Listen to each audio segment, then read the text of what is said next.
Hello everyone, how are you doing? This is MD Tech here with another quick tutorial. In today's tutorial, I'm going to show you guys how to set up and install your HP Envy 5010 printer on your Windows device. So this should hopefully be a pretty straightforward process here, guys. And without further ado, let's go ahead and jump right into it.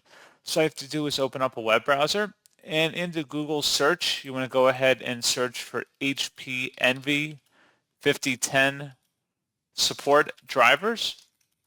Go ahead and search for that. Best results come back with a support.hp webpage here that says HP Envy 5010 all-in-one printer software. Go ahead and open that up. And then on this page, you want to go ahead and just scroll down and expand underneath installation software and driver. And you want to select the item in here that says software utility, click the drop down, and the HP Envy 5000 all-in-one print and scan driver and accessories. Select download. And then once it's downloaded to your computer, go ahead and open up that file and give it a moment to extract here. Accidentally had two of them going at the same time, so that's why I just canceled the one.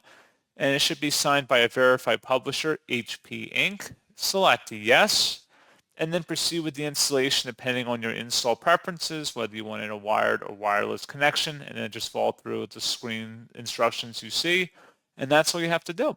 So pretty straightforward process, guys. And as always, thank you for watching. I do hope that I was able to help you out, and I do look forward to catching you all in the next tutorial. Goodbye.